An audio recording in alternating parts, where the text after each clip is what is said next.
Ma Mission TV, le miroir du monde. C'est-à-dire, ce qu'on yoki koto, oyoki koto, on peut si on raison, tant on yoki après on peut si raison. Oyote, biso to sala ki élection, bango ba telemi ba bimi, biso to majoritaire to votaki. Oyo ba bi non, to yaki quand même, mettons to moni ba mbuyeza, to telemi to kendaki élection ezala kité. Ndeko Zulu ko yebisanga place ngana yo to zala kité. Nani to pe sa raison, nani to pe sa tort. Parce que le danger c'est quoi? Le danger c'est de dire que nous sommes contre Ronsard Malonda. Balongoli Ronsard Malonda bacheli bino pantin. Bacheli bino mutu mususu Ronsard Malonda bombani na simanae azo téléguider. On n'aurait rien fait. On n'aura rien fait. Insistons sur les réformes.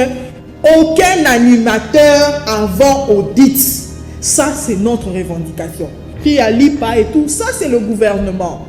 Ça, c'est le travail du gouvernement. Gouvernement, à travers arrêté, décret, c'est le gouvernement qui est dans l'exécutif. Il n'y a pas de exécutif, donc on va exécuter.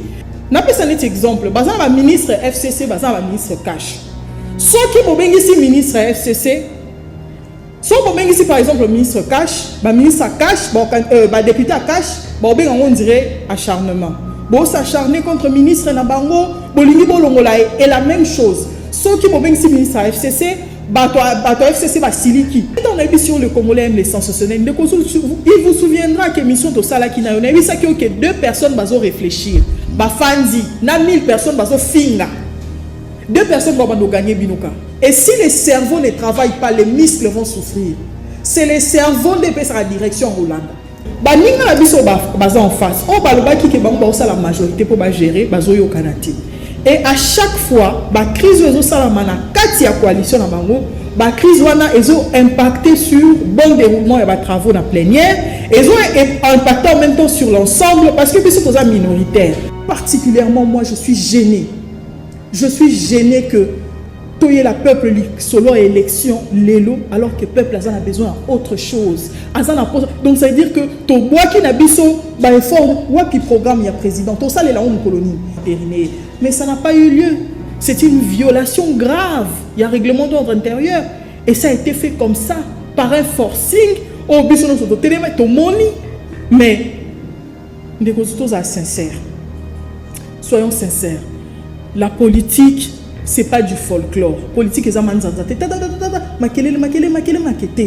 ma partenaire, si on a une crise dans l'Assemblée nationale, ou l'Assemblée nationale, souche nango ezaka koyoka na te ya FCC na cash et comme bango ne ba majoritaire, ils ont impacté sur l'Assemblée nationale mobile.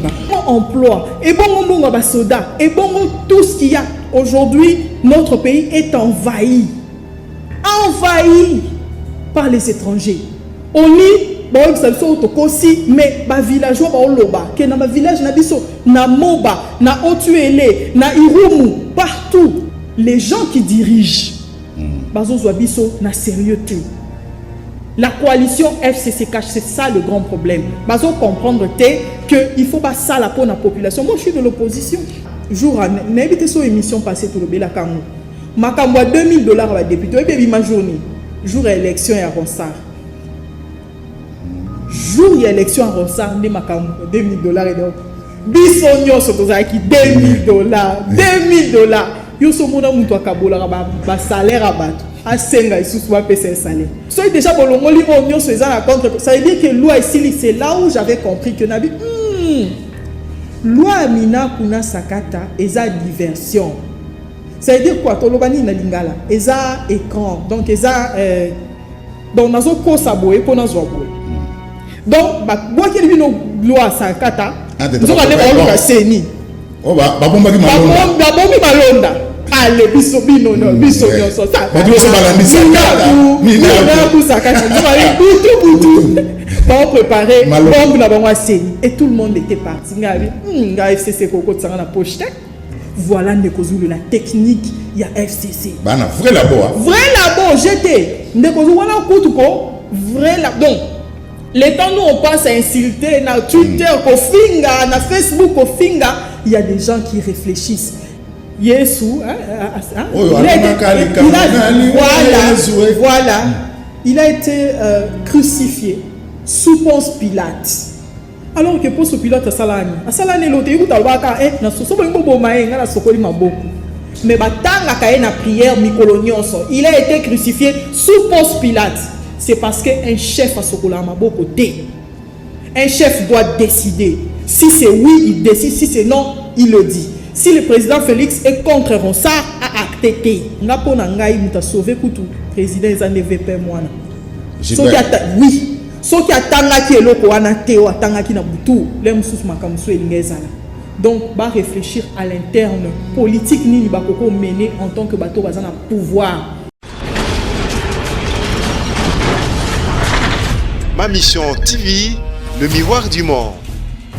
Malgré interdiction, il y a et pas un gouvernement ou un interdisant qui va marche à travers la République démocratique du Congo, IDPS et Marchaki, Mokolo, il y a jeudi 9 juillet 2020, sur toute l'étendue, dans quelques provinces, Kinshasa, Mbujima et Chika par Lubumbashi. Mais à Kinshasa, il y a eu de morts, 3 morts, il y a eu de blessés dans le côté des policiers, il y a eu de blessés dans le côté, il y a civil. Quelques dégâts, siège à Ligue PPRD, dans 4e rue du métier industriel a été saccagé. Église armée de l'Éternel, il y a Soni Kafuta sur Saint-Louis, saccagé. Parti politique, il y a Steve Mbikai, est saccagé. En tout cas, il y a eu un dispositif sécuritaire à Makassi, mais bah manifestants, bango, bah marchaki quand même, mais bah Kotaki palais du PPT parce que le palais du PPT barricadé. Triomphal Kobanana, rond-point, nanina, robot roulage, tina 24 novembre, barricadé, l'UDPS dans la rue pour dire non à la désignation trop controversée. Il y a Ronsard Malonda à la tête, il y a Seni. Lamouka projette aussi une marche confirmée. Lundi 13 juillet, Lamouka aussi, Nakati, il y a Balabala. Alors, trop de marches à Ligue Tozo Kende. Na Congo, on ne sait pas Tozo Kende. Wapi, au moment où conditions de vie à la population est à mon boulot, mais ma parti politique, à l'occurrence, UDPS, na balabala, MLC Salobia Rosa, na balabala, parti à Moïse Katumbi, Adolphe Mouzito, et Sidé Alamuka, Bangope Babi Barosa, na balabala. Pour l'année de Tozo comme à niveau Oyo, d'autres pointent du doigt l'Assemblée nationale, mais sous balobi que la confession religieuse place Bakendaki, il ne fallait pas Babimisa, Ronsard Malonda. Quand c'est une élection, Ronsard Malonda a gagné 6 contre 2. Faut-il Ezayanani? Pourquoi Tozo rond-point, Ndenge Kofi Olomida Yemba, Tozo rond-point, Toko Keleribo sauté, mais on assiste c'est plus dans la marche pour des individus. Est-ce que la République démocratique du Congo continue boy? Tous on a un problème, il y a Bana Bazo qui est classé, mais il passe, courant passe, chômage, dollar réseau mata. Mais il y a toujours des contestations. Il est à lobby, il faut balabala. Il dit non, non, na Ronsard Malonda. La mouka pas lobby, non, na Ronsard Malonda. Bande Watali Mbote, na ebike boza ebele à travers le monde bozo na biso, na émission Sembo, merci na équipe technique, Rodi Louadi Okupar Bola, na moni Freddy Taki Diaza na réalisation, M Simbi Amavinga, merci, Joël Pembele, merci, Guy pour tous les grands maestros, merci. Nango, Bandeko Batali, Toza Bongo, Namobianga Mimoko, élu du peuple. Christelle Vwanga, Zanabiso Awa, après événement Oyo, pour comment il peut Tambola. Boma, député, Tika, policier, Tobagi Maman Christelle Yana Koloba. Parce qu'il y a un député à opposition. Maman Christelle Vwanga Mbote. Nous sommes à casse. Ça va. Nabangaki Yangai personnellement. Boma, député, Tika, policier, Nazaro. À tout moment, parce que, et comme je c'est bien maman aux anabiso. Maman Christelle Vwanga, ils ont siégé dans l'Assemblée nationale. À part qu'on a des députés élus, aux présidents, il y a la commission à droit de l'homme dans l'Assemblée nationale. Maman Christelle Vwanga, tous autres wapi. Bozo memabiso wapi. Merci beaucoup Ndeko Zulu. Na pesi no mbote, merci Nandi opesanga toujours opportunité et puis na ba téléspectateurs na nyonso bazo landa biso na ngongo yo. Tozo kende wapi? Je pense que esa réponse oyo biso te posa question il y a une année passée. Il y a une année passée particulièrement nga ton natala ki paysage politique ndé banda ko se présenter toyebaki Ce qui va l'accepter l'émission de ça là une année passée, au monde avec Makambo, nous faisons les calélos, tout prédisa qui ont déjà. Je me rappelle, autant dans ça l'analyse dans la télévision, on a souvent exemple où est comment au Sénégal entre président Senghor et Mamadou Dia. Moi, je suis dans la majorité parlementaire, je suis président, et il est arrivé même que entre les jours où parlement, délocaliser parlement pour président à l'unité et les cas, donc ça c'est déjà arrivé. Et nous avons souvent que l'idéal d'un régime semi-présidentiel est la majorité au Parlement. C'est le Parlement qui a le pouvoir. C'est le Parlement qui peut te permettre de bien gérer la République. Et ça fait faute nabiso, si je peux le dire, parce que bien sûr, député, nommé, oui, bien sûr. C'est la majorité artificielle, mais de toi à moi. Va député na SCC va voter et souvent va se concentrer sur l'intérieur du pays. Et Kinshasa n'est pas la République démocratique du Congo. Intérieur pays, c'est-à-dire tant aux autres travailler. Tant que nous travaillons, opposition à l'époque, nous avons concentré sur présidence, sur candidat commun, peut-être mi candidat sort parti, 2 jours avant. 2 jours avant, on n'était pas préparé alors que Bango est préparé. Bref, et comme il y a une majorité parlementaire, maintenant nous sommes une assemblée nationale. C'est vrai, biso opposition pour se retrouver dans plus ou moins 98. Donc, nous avons 98. Opposition. MLC, ensemble, SID, biso nyon so mélange ou tout ça, 98. Côté Oyo, Kachna, MLC, Kachna, FCC, Basangani, Basali, 400 et quelques. Donc, on est majorité au pouvoir, on est majoritaire. Ce qu'on t'a dit qu'on gère, tu vas dire qu'on est dans ma cam. Ce qu'on t'a dit dans ma cam, tu vas comprendre que baninga la biso baza en face. On va le baki que bango ba la majorité pour gérer bazoyo kanati. Et à chaque fois, ba crise ezo salamana kati ya coalition na bango, ba crise wana ezo impacté sur bon déroulement et ba travaux na plénière, ezo impacté en même temps sur l'ensemble parce que biso toza minoritaire. Entre nous, 98 na 400 et quelques, c'est insignifiant. Mais malgré cela, tu vas quand même pour travailler. Malgré cela, tout ça est fort. C'est notre pays. Tout le monde a intérêt à côté ton zima. Pour bien en position, ils ont 2 camps. Et là, comme nous sommes battus, nous avons qui est comme nous sommes battus pour Bango, bakoki ko konzimate que président Félix Tshisekedi a gagné qui élection T à côté aux à la présidenter. Comme nous sommes battus, ok, ça va. Comme est commis, azapen de konabiso zaki dans opposition. Tonzima, biso to sala biso ka opposition, to tikaye à gérer. Mais tant que tu as évolué, baninga muso bazaki na bi o bazaki pe l'autre camp va comprendre babi, OK, ça va. Mukie to kota en opposition pour l'intérêt ya mboka, to bossa na te mais to tia avenir ya mboka liboso. Mais malheureusement na lobby, ba partenaire ba tikeli biso tenter. So otali ba crise nyoso o eza na Assemblée nationale. Ou est l'Assemblée nationale, souche nango ezaka koyo kanate ya FCC na cash et comme bango ne ba majoritaire, ils ont impacté sur l'Assemblée nationale Mobimba. Pas de projet de loi. Il y a donc pas de proposition à projet de loi sur l'amélioration avec qui côté il y avait qui quotidien à population. Maman Christelle voit ma tour assister n'a parlé du peuple plus n'a pas d'échéancier à Kabound. Toko assister par policier par Bokota. Toko assister na boma député tika policier, toko assister na désignation trop controversée. Il y a Ronsard Malonda, mais maman Christelle, mon colonie na mandat na bino, beaucoup ça la biso ba projet de toko assister na ba projet ya ba loi, ba proposition projet ya loi, il y a Obemina kuna sakata, oh pe surtout ba quitter les surtout na nzela, ba dégâts et salemaki. Toko assister mon colonie na ba proposition à budget pour na amélioration avec le quotidien de la population. Maman Christelle Voanga, Moulipe et Mati, couramment exaté, chômage, dollar et Mati, peuple peut souffrir. Mais c'est plutôt un spectacle désolant. Au besoin de l'absence n'a pas du pays. Ok, vous avez torté, vous avez raison. Mais seulement, il faut tout aider la population à comprendre. En matière de loi, il y a pour voter la loi, il n'y a pas mieux que la RDC. Les Congolais, nous avons tellement maillé les mines. Je me souviens même. Une année Moroboye, les Français, parlementaires français, féliciter les Congolais à l'époque, hein, pas dans la législature, de façon il y a logistique, il y a comment la loi.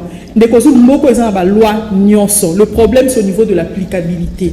Ça ne s'applique pas.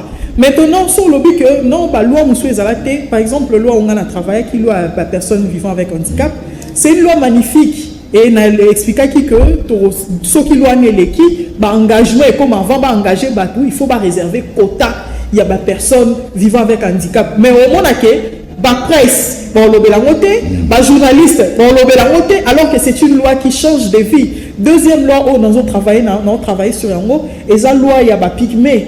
Comment est-ce que ça la peau, on place dans portant promotion et protection des pygmées. Au moins, c'est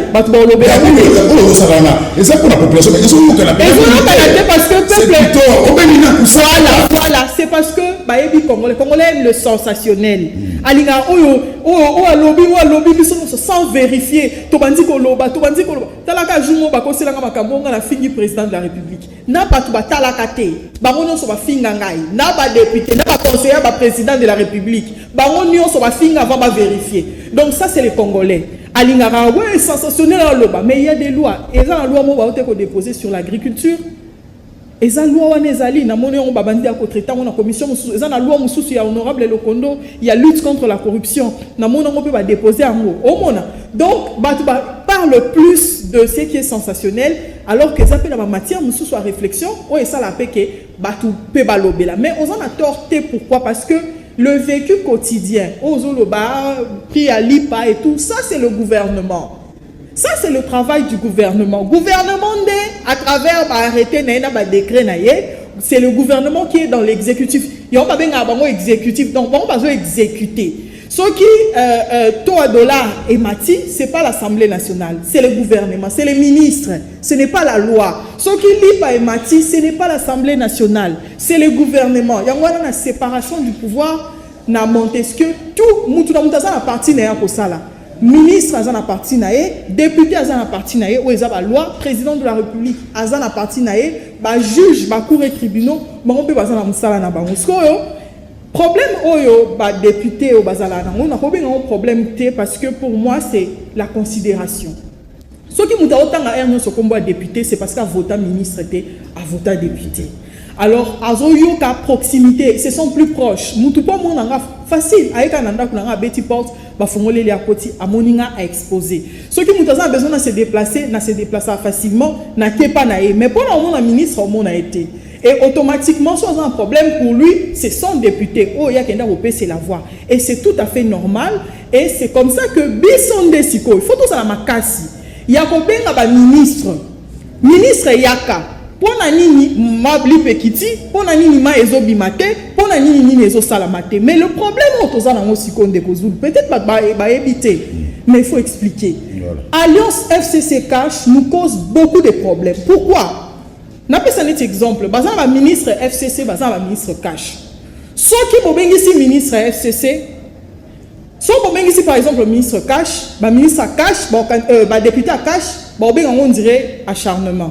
Bon s'acharner contre ministre Nabango, bolingi bolongola et la même chose. Ceux qui m'ont ici ministre FCC, bato FCC ba siliki. Oh acharnement contre Mutunabiso. Donc il y en a eu ça qui au début. Ba guerre Nabango au bazan à l'interne. Bango mi balé, ba guerre na bango, ils ont fait ça biso environnement de travail ya malonga té. Il y a une émission de ça qui n'a eu dernièrement, il sait que tous ça otage na bango té. To pe ça qui bango chance, to si bango va travailler, mais malheureusement pas au permettre biso té parce que entre bango ba linga va s'anéantir. Mutu na mutu linga si sa muninga pour na 2023, na ebité de Kozulu. Toza batu, essayons de réfléchir. To outil l'élection, ça fait quasiment une année. Une élection, mais pour le respect à la population, si on a dit sur la élection, et bon colia, et bon emploi, et bon soda, et bon tout ce qu'il y a aujourd'hui, notre pays est envahi par les étrangers. On y bon mais ba villageois ba oloba que na ba village na biso na Moba, na Otuele, na Irumu, partout. Il y a des étrangers, des militaires étrangers. Mais bazo lingate toloba. Ça veut dire qu'il y a un plan quelque part. Et nous, on ne comprend pas ça. Kinshasa, ce n'est pas la République démocratique du Congo. Bien, nos frères sont en train de souffrir. La réalité, quand les casques bleus, ONU, tant que balkaniser Soudan, arme les la wapi. Et les la RDC. Mais qu'est-ce qu'il disait? Tozo ke non to si sana ba soudanais to kabola bango après to lo kabola bino po boyo kanarate bo cha biso mal à la tête. Tout ça ce sont des infos à vérifier. Un président voisin ya biso aouta lo babi les Congolais ne nous soumettez pas à la tentation. Bozo soumettre biso tentation. Tant Nathalie que à place yo zali, richesse zali, nyonso zali. Et en tant que président à Mbokalanga, je ne peux pas donner à mon peuple mais écoute, je viendrai sur votre territoire. Et tout cela, on ne comprend pas ça. Tozana crise, je te dis, particulièrement moi, je suis gêné. Je suis gêné que toye la peuple solo élection l'élo alors que le peuple a besoin d'autre chose. Donc ça veut dire que to bois qui n'a biso ba effort ou qui programme ya président to ça les la colonie programme ya premier ministre ou ayé la gouvernement to ça la colonie dossier à 100 jours. OK, vous promettre population que non na Noël toro long la basse de mouton et le mois Noël est comme le 30 juin. Le 30 juin l'équipe mais par respect pour cette population venez demander pardon. Merci. Venez vous excuser, c'est la moindre des choses. Mais ça n'a pas été fait. Pourquoi? Parce que les gens qui dirigent, Bazo Zouabiso n'a sérieuxté. La coalition FCCK, c'est ça le grand problème. Bazo comprendre qu'il faut pas ça la peau la population. Moi, je suis de l'opposition. Merci. Maman Christine. Oh, c'est ça. C'est ça. Moi, je suis de l'opposition de Kozou. Mais je souffre. Je souffre. Chaque matin, je travaille comme une folle. Des dossiers, de dossiers. Chaque jour, des dossiers. Et ça n'a pas si son ami compatriotes, que nous avons un dossier belé zéla. Et ça n'a pas si vraiment. Et je dois intervenir que des dossiers. Dans l'Assemblée nationale, on a des députés, il y a un dossier, il y a une violation. Et les cas de circonscription, au moins na butu honorable na mboka na biso basali boy na village na biso basali boy il faut intervenir, il faut dire, il faut faire des recommandations. Je le fais malgré que je suis de l'opposition. C'est pas notre pouvoir et tout, mais je le fais parce que c'est mon peuple. Et puis à l'Assemblée nationale de Kozulu, qu'est-ce qu'on disait? On dit que les Kinois ne travaillent pas. Malobaba Kinois baby musalate. Pour donc ça s'est dit dans les couloirs. Que les politiciens quinois, même côté boulot, ça l'a raté. Deuxième chose, les femmes. Moi si, Moussala Makasiboué, moi si à Kokokango, est-ce qu'à Kokokango? Quatrième chose, les femmes et la jeunesse. Trop jeune, est-ce que Moussala Makasiboué a présidé la commission Mouneneboa Kokokango? Et dernière chose, ce sont les journalistes. Dans l'Assemblée nationale, les journalistes, vous parlez seulement à la télé, mais regarde avant toi. Bato Bakomawa, ils n'ont rien fait. Vous ne savez pas travailler. Et tout ça, tout ça. Alors, épreuve, il fallait battre ça. Je sais que peut-être, on a commis 100%. Mais au moins, l'Assemblée nationale, la dynamique, voilà, merci. Je travaille pour le peuple et ça me fait mal de voir ces peuples souffrir. Et commencer à parler de l'élection, élection comme mode de conservation de pouvoir, pas comme façon de donner à la population ce qu'elle veut. Merci, honorable Christelle Fonga. Alors, attaquons l'actualité. Maman Christelle, après la proposition de la loi, il y a Obé Minaku. Oyo Ebimisaki, mon boulou, Nandenga Osakanate, marche Salemaki pour dire non.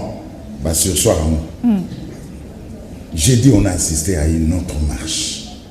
Avant qu'il y ait des gars, tout ça, Maman Christelle, nous avons pas l'Assemblée nationale. Le procès verbal, pour nous avons dit ça, nous avons procès verbal. Est-ce que maman, vous avez l'Assemblée nationale, vous avez Jakakuna, et ça qui signé, est-ce que signature il y a cardinal Ambong Ezalaki, est-ce que signature il y a beaucoup d'eau à Ezalaki? Et pourquoi le président de l'Assemblée nationale a soumis à débattre? Quels sont les règlements d'ordre intérieur? Il y a l'Assemblée nationale en attendant Freddy Takili Tchela Bisso, image et l'illustration à marche. Ok. Ndeko Zulu, merci, mais non, c'est comme qui revenir sur la loi Sakata, il y a voilà, honorable Aubin. Quand les gens, quand on a travaillé sur loi il y a Pygmée, on a eu ça donc on a Sissa qui était na PAJ, tombe à notre, on a mon qui ont loi, quand on a la juriste, on a mon qui ont met, tombe à notre benganga, bah comment tout nanga, loi wana, oh, mais est-ce que est côté nganga, oh. Et c'est en lisant que nous allons comprendre que les propositions, même il y a loi Moroboye, et ils ont déjà dans la législature passée, et honorable Mina Kwaboya Kango, alors que connaissant les magistrats, pour les pas anciens magistrats, loi n'est qu'au cas que les catés. Et Nazwa qui tend. Au moment où on a vu sur le Congolais les sensationnels, il vous souviendra que mission de Sala qui n'a eu ça que 2 personnes vont réfléchir. Bafanzi, na 1000 personnes vont finga. 2 personnes vont gagner Binoka. Et si les cerveaux ne travaillent pas, les muscles vont souffrir. C'est les cerveaux qui passent à la direction Hollande. Dans la loi, il y a honorable Sakata Nana. Nous avons une contradiction. Première contradiction, c'est sur le plan politique. Ce qui FCC a pour sa collection loi et espèce en honorable Mounakouti. Et Luka Kombo Moutoumora et Baniti. Et on a l'état pour les médias à Tumbola, et pour les capotes aux majorité à Tumbola.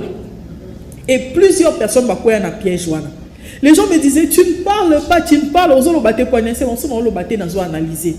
Tant que quand on fait un mingi, camarade et tout, maître Pacifique Loabé, maître Eric Chimbungu.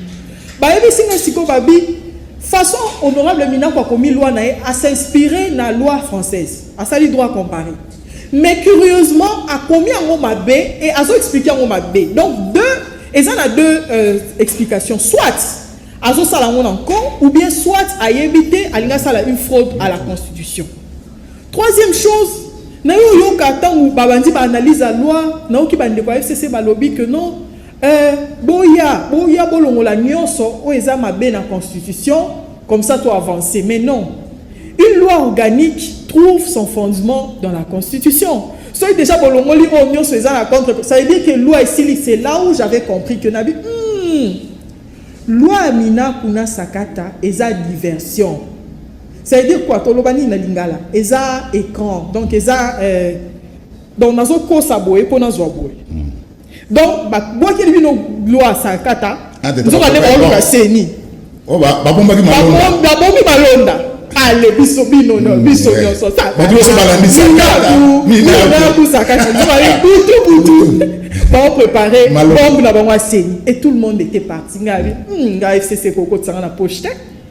Et Koko Tsanga na pochette, na yebi comment il fonctionne.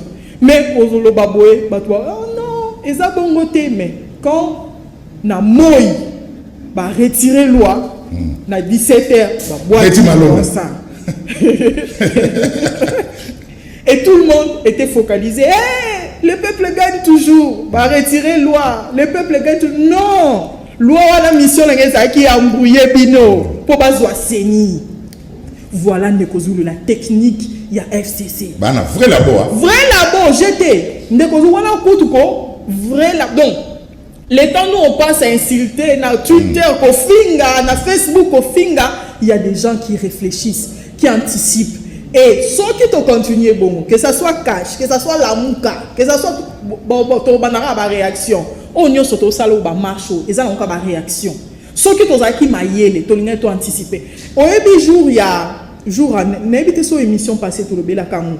Makambo $2000 ba député, et puis ma journée, jour élection et à Ronsard. Jour il y a élection à Ronsard, $2000 et donc bisonyo sotozaki $2000 $2000 yo somona muntu akabola ba salaire abato asenga isusu ba pesa salaire mais c'est les députés, c'est l'Assemblée nationale qui est l'autorité budgétaire. Yécoute mutu apesa mbongo à chef de l'État mais ton moni lettre mo boy o azo senga baba kisila et comme ba yebi population qui makambo lokuta tout le monde. Je disais à Dieu tant on a eu au monde mamba Sakata wana nous avons tongo so na lamuki na binzambe na le kana TV na bisa bango keza makambo lokuta.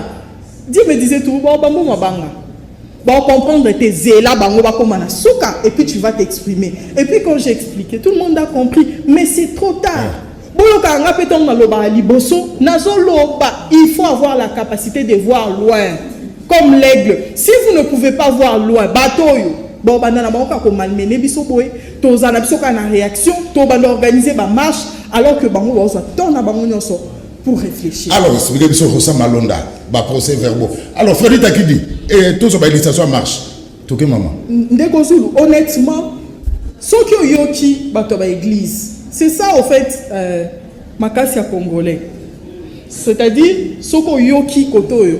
Oyoki koto opesi o raison. Tant oyo kapé o popesi raison. Oyo te biso to sala ki élection bango ba telemi ba bimi biso to majoritaire to votaki. Oyo ba bi non to yaki quand même mettons to moni ba mbrouille eza to telemi to kendaki élection ezala kité. Ndeko Zulu ko yebisanga place ngana yo to zala kité. Nani to pesa raison, nani to pesa tort. Mais moi, le problème, c'est pas là. Ça, c'est la politique. La politique, ce n'est pas un jeu. Si vous sous-entendez, vous lobby que non, biso opposition, biso cash, to contre, to lobby que Ronsard Malonda a sa candidat, il y a Kabila, il y a FCC. Mais biso to zaki wapi po to chape wa candidat na biso. C'est la politique, ce n'est pas un jardin d'enfants. La politique, c'est comme ça. Biso sko to zala ki wapi ton bon cha candidat na bango. To zaki wapi, on était où? Donc, vous avez un blé, on travaille. Et c'est là qu'on doit travailler. C'est là qu'on. L'article 49, il y a un règlement d'ordre intérieur, on a besoin clair. Et lobby que. Et puis, et l'autre, on a une cas législature. Tout le lobby que. Moutounion Soroyan, l'Assemblée nationale, pour entériner, il faut créer une commission. Commission, on a écoyokaye. Commission wana et ça la recherche sur vie naie pour les quand même grande institution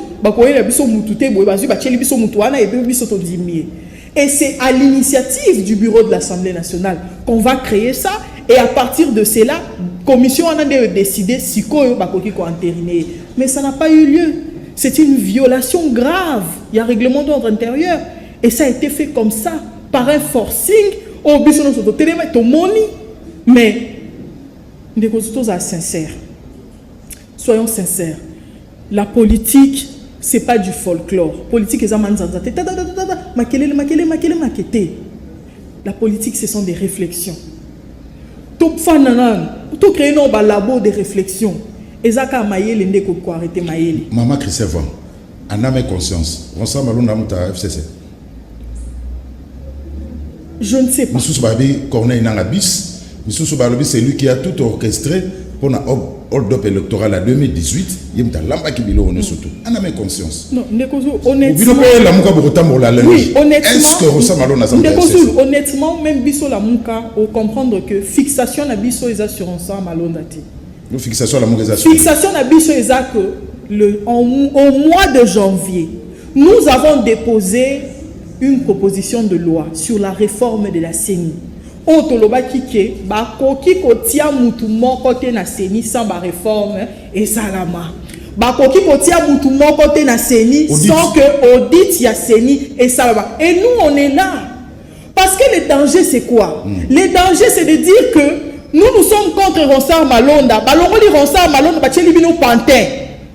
Ba tcheli bino mutu mususu Ronsard Malonda bombani na simana e azo téléguider. On n'aurait rien fait. On n'aura rien fait.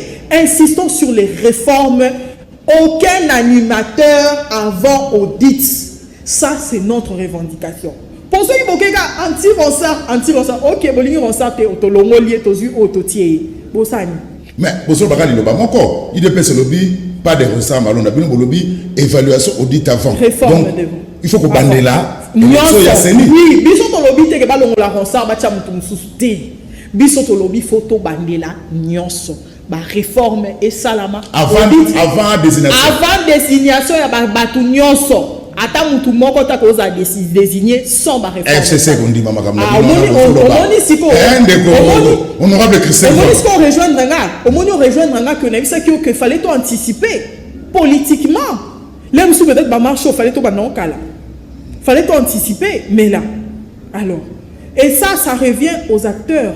Ça revient aux guides, les gens, aux leaders. On ne faut pas décider. On ne faut pas savoir comment lire les temps. Au début, on a dit Boma député, tika policier. Normalement, ce sont des choses. Oyo, tokoko linga teleka. Pour je me souviens, na oka pas si ton babando lo bana braza, Boma Zaïrois tika nyoka. Donc c'est ça quoi. Boma Zaïrois tika nyoka. C'est fait la reprise.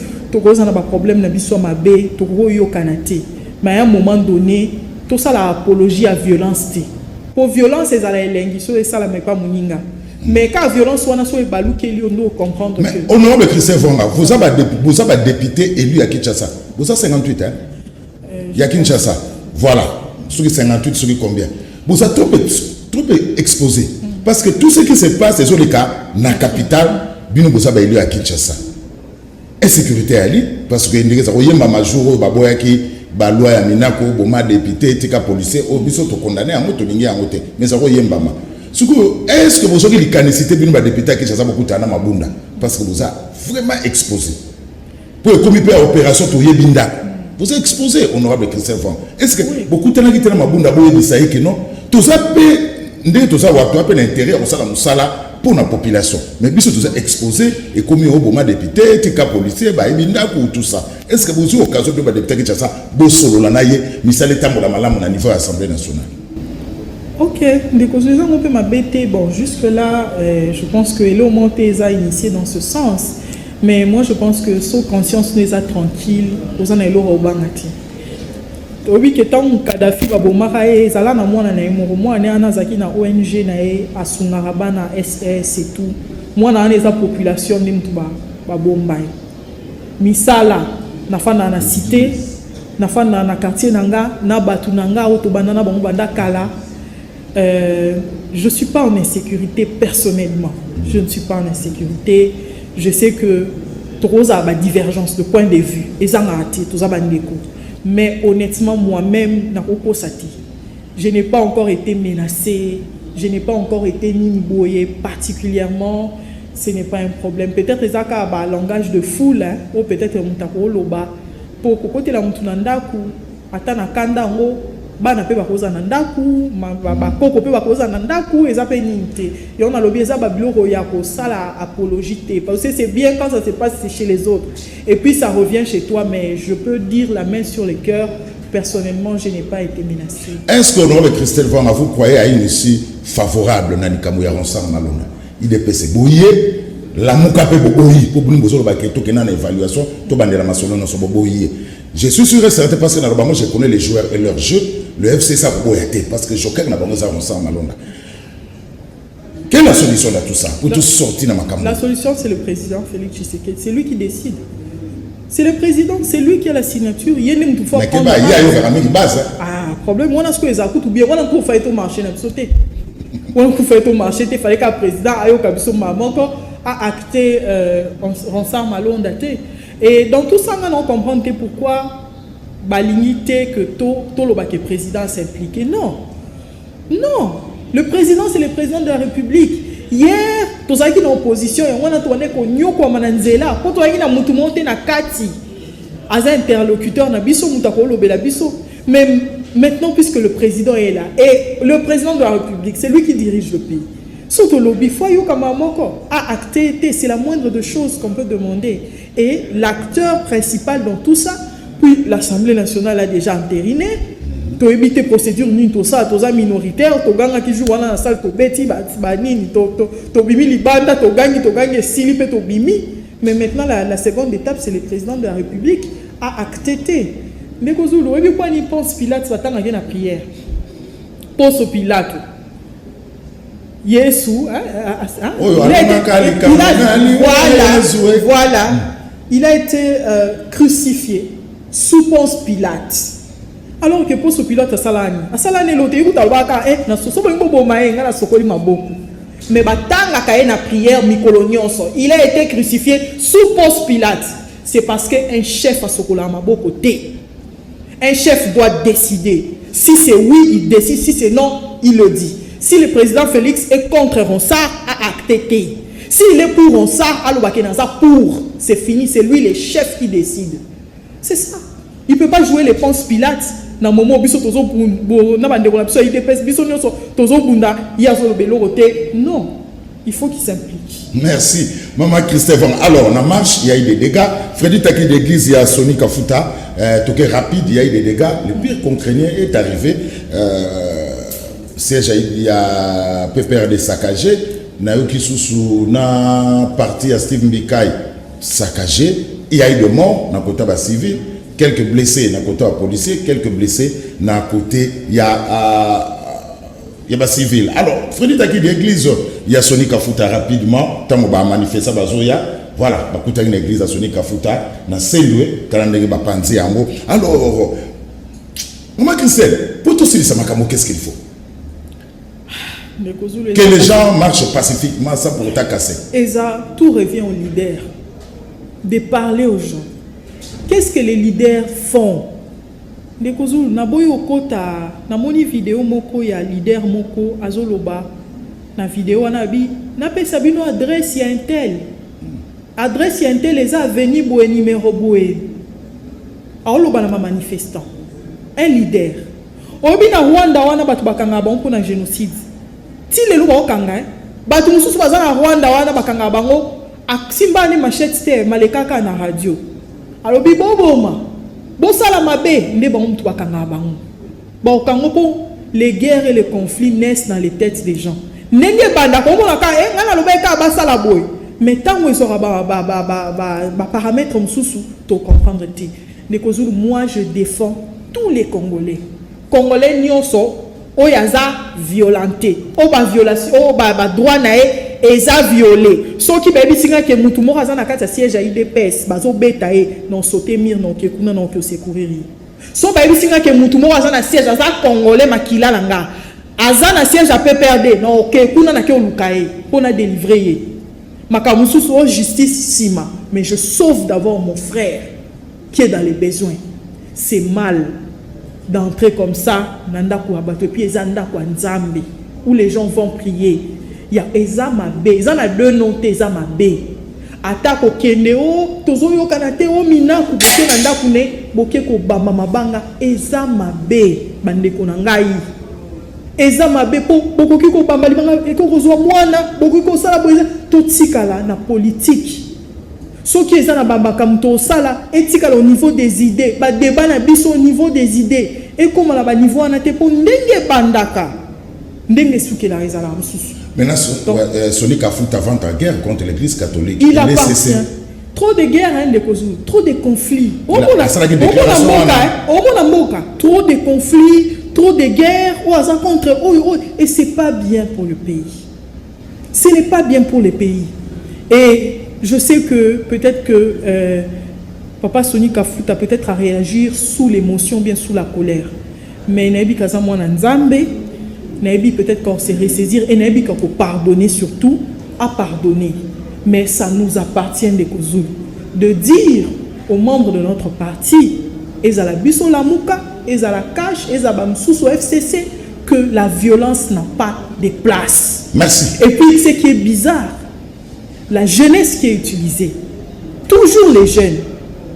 Quand il faut aller sur la rue, c'est les jeunes. Mais quand il faut distribuer les postes, on vous rappelle que aux jeunes recocatés, si que la bison tout dirigé. Mais pression na balaba les ama bêté. Mais ils dépassent au salaire, ça peut m'abêter maman. Eza constitution mutelobi. Article 64. Constitution lobby que mutu nyonso azana droit ya ko marcher, ya ko revendiquer. Ça c'est pas mauvais. Mais si on ngai place na ligne nde bande ko na biso UDPS ba koma que bango nde bazo diriger. Et pour diriger, il ne suffit pas seulement de marcher. Pour trouver une solution, non, biso IDPS, si ça ne va pas, pas de problème, c'est bien. Mais c'était bien quand vous étiez dans l'opposition. Mais maintenant, vous avez un président. Tu peux ça exemple de Kozou. Oui, j'étais. Tu peux cet exemple. Banda ba marcha, bande ko na biso ba kufa, aussi akenda, Thérèse akenda, to lo bana nya bo mama. Ba soda na ba bo mama. Ah, ok. Merci. Basoda intel, nem tu aboma bango. Biso to loba la TVA.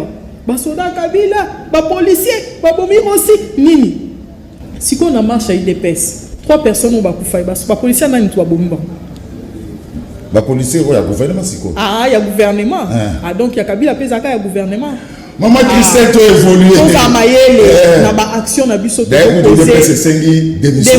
Il y avait même Kakonde, mais il y a quand même que va réfléchir. On a pas na sauvé pour tout président ils en VP moi.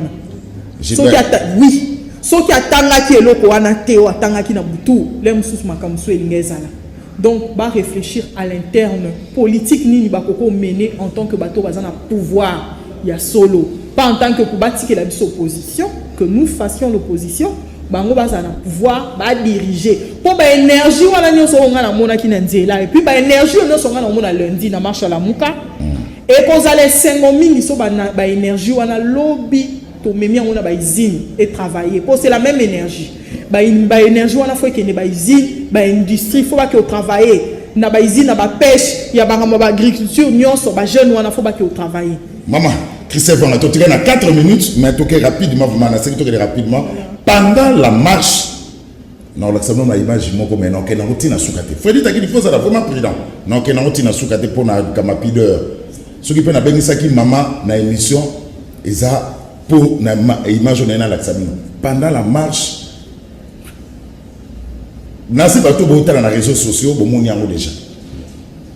J'ai du mal, il y a côté là bas image. Freddy Takiti, Adolphe Dominguez et Tata Mobich. Tokei, mais elle a très prudent. La suite est écartée parce que tu as la télévision. Tokei.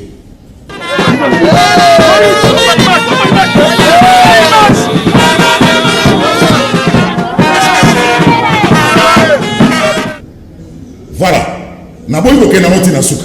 Même maman qui sert vraiment. Autant l'image est tamboli dans les réseaux sociaux. Et l'obéli n'a pas bé ma casse. N'a particulièrement dans la lité lobby pour tant babano tinde la ngango. Babano tinde la ngango. Honorable kolobate, honorable boy, regarde ce qui se passe. Au fait, bato ba Hollanda, ba monité, honorable Jekoko a bengi maman a pessier photo. Il y a Ronsa Malonda o toza contre na seni. A tie photo na se maman wana atomboli liputa na ye nde biso ba mama to sala rapona ko se dégager maman wana a dégager likolo ya photo ya Ronsard azui nzoto na ye nyonso atiki libanda bana ba jeune ba entouré liboso honorable Jekoko asali o fala sala bango bazo ganga ba obeta maboko bazo sepela tango asisi azui ba urine azui apandi yango na photo ya Ronsard et puis honorable Jekoko asali signe abi bon tokei siko to avancer ndeko zu eza pasi ko vivre na mboka oyo ba respecter la femme té. Je peux vous dire sincèrement du fond de mon cœur, la femme congolaise n'est pas respectée. On voit kaka idée mama batu honorable Jekoko soki ezaki mwasi na yo mama na yo to leki na yo koki ondima pena asala makambo asali wana bolumbu na eli boswa batu kaka po bino moza et puis bo filmer bo tiango na ba réseaux sociaux mama na za na bana ndeko zulu pasi na mutema so tali ba kaya ba viol lelo na tongo na zaki na kaya viol ya mwana 14 mois o ba violae mboka oyo place ya moi si eza pasi mais ils ont peut-être nanzela pour comprendre mais un politique un politicien on a censé transmettre pudeur de la femme. On dit que maman a sala bongo na ebité nzamba limbisanga les mususu maman na yaki peut-être va bisa que moi 2000 francs kozala les mususu moi 3000 francs pour no linga vraiment na comprendre et loko nini ekoko otinda maman moboti alongola elamba na ebiso toza ba africain toza ba bantu soki mindele basala makambo na bango kuna wana eza ya bango biso le corps de la femme est sacré et même en tant que politique, en tant que père de famille, on ne peut pas accepter que l'eau soit bongo et salama. Je demande aux Congolais, pardon. Non, Jekoko n'a pas réseaux sociaux, honorable Jekoko, a signé des excuses. Oui, n'a pas signé les excuses. Tout à l'heure, on a réseaux sociaux. N'a pas signé lié, mais n'a aucun passé. Idée wana koko les wapi. Idée wana. Ya ko longoli sa maman bilamba liboso ba. Idée wana koko. Est-ce que honorable mtalongo se bilamba? Oui. Oui, mais les images sont là. Yaka. Et puis, avant que toi, banda ko irine, batu déjà banzo ganga. Soubelango. ça veut dire que ça avait été préparé déjà. C'est la honte dans tous ces États. On ne peut pas faire ça à la femme congolaise. Cette femme qui souffre de Kozulu, qui est violée, cette femme au hasard, moi c'est soldat, capable, il faut qu'elle côté qu'à chaque jour. Cette femme veuve, on faut élever mon bana 8, bana 7, ami pesi na nzambe. Yo za politicien, ozu moi so no longoli sebi lamba na miso abak, et ça sacrilège. À propos sengane excuse ndi alingi menga déjà na bandi, na sengeli no excuse devant tout le monde. Merci maman honorable. Alors, to comme vraiment na suka, tozo image ya maman moko ba beteli masasi. Il y a Lusha na Matongé, les temps toujours ba Freddy Taki depuis to aussi ça na 3 Congolais oyo ba kufaki na Chypre. Alors maman ngo esuki ndenge nini parce que maman kufi déjà na Matongé. To que Freddy Taki biso toujours. Donc Nocha Zakamo et c'est passé na Matongé donc papa moi policier bandomi na Masanga et tout na abeti masasi alors Kazaki na camarade nae et ndekozulu soyo ki maman Nocha maramba oloba okotika la bongoté donc yango esenga ki na s'impliquer na cas donc image au bon na eza travail entre ngai maman Nocha avocat nae grand frère nae na ministre intérieur pour likambwana e bande ko bouger te bakanga ki mutu wana te mais tant mutu ke omona ministre et les cas 2 jours te bakangi mutu wana wa bomaki Nocha na minute o mutu wana aza déjà arrêté et biso to sengi bango procès ezalaka na Matongé wana po mutu nyonso avivaki tragédie wana na Matongé bazana ko ça bazala réparer et na sengi vraiment et puis plusieurs cas m'arrivent comme ça ndeko Zulu au monde aime sozo coma ozo tinda il faut que yo moko se déplacer ou s'impliquer na assure que moi na 27 ans au babomi ngai non ko zong sele ngoti mais na bolingo peut-être a pesa botani moi ane za ko aboti pe ngai abina ngana mikolo muko atika na ona mokili nzamba pambola nga po to réussir ko kanga mutuana et ko pesa ye moi kinya maman Christelle aussi dit ça 3 Congolais ba ko faire na Chypre ba démarche no souvenir ni ba Koréaki Freddy Taki toke na ba photo Koréaki ba na biso ba kenda otanga na Chypre ba na biso ba kufi baza 3 nga particulièrement na kenda pour na Nathan aza ba ko faire nani bon Nathan bon selon la famille eza baninga ba Zimbabwe ba betaki après ba bois qui est na balcon nde akufi ba yo hostal na se mususu ba kenda sokola na baninga azonga te mususu mutu ke utika aboye tutie akufi donc bango nyonso baza ba congolais baza bana na biso bakenda otanga na Chypre donc particulièrement nga na s'impliquer ki pour na makambo Nathan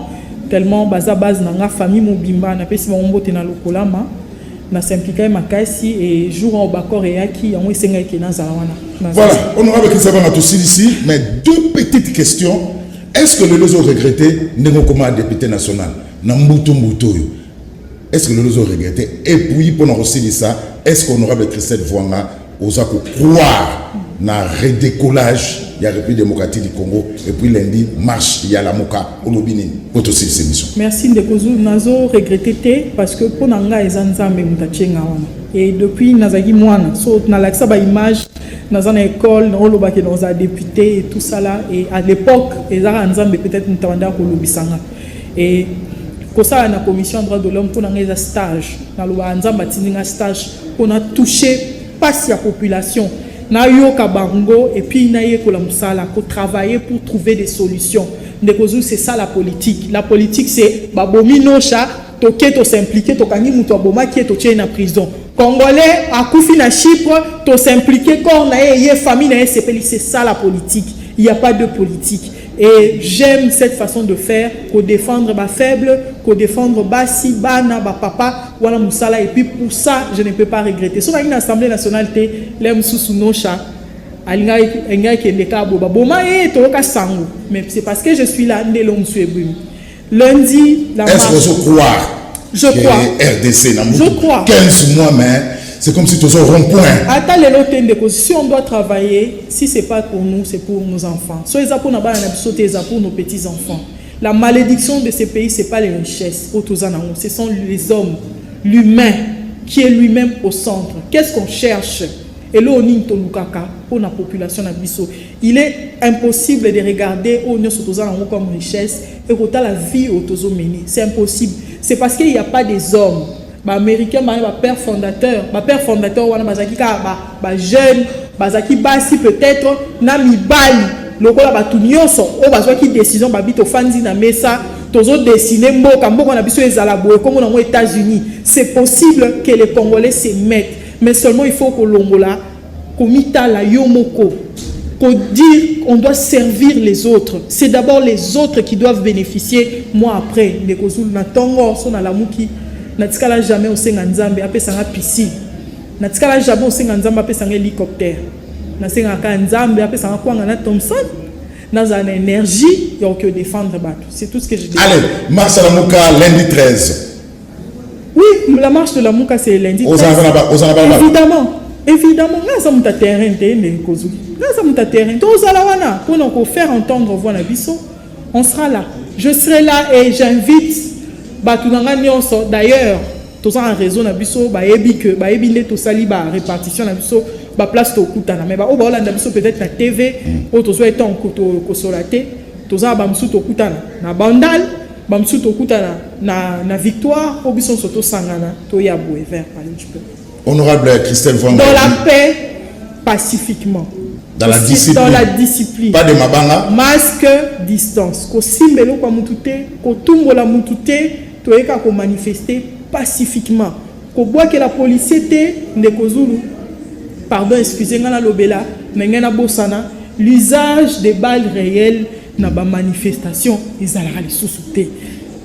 Moi je ne comprends pas comment est-ce que ba camion ma ya moto eza ba lacrymogène ezali ba balle en caoutchouc ezali mais toujours continuer ko utiliser ba balles réelles pour réprimer population, ça n'a pas de place. Et de l'autre côté, la violence, vandalisme na moni ba image nde bazoboma policier bazui mabanga balandi selie bande konanga eza mabe makasi. Policier wana koza mobala mama lekinao. Policier wana koza mobala ya camarade na yo, akokoza la yaya na yo. Tango zoboma yo tie moto eza ndeko na yo yaya. S'il te plaît, ata tozo yo kanate tokoki ko koma na ba niveau wana te, c'est inadmissible. Et la volonté de la population et l'amour de la population. Merci honorable Christelle Vwanga. Député élu ya Funa. Merci maman. Alors, merci. Nabino bandeko batali ndeko zaki occasion ya kolanda biso. Bolandi, tuti kolanda koyamba honorable Christelle Vwanga, député national élu ya district Funa pour na compte ya Lamuka. Elle est députée de l'opposition. On va lobby, Lamuka lobby le 13 lundi dans la discipline, dans la paix. Bango pe barosala na balabala pour dire non na Ronsard Malonda. Lamuka zo senga évaluation audit avant toute désignation, il y a successeur, il y a Corneille Nanga. Merci de mon année à travers le monde. Outikala malam de Tokutani. Nambalasi.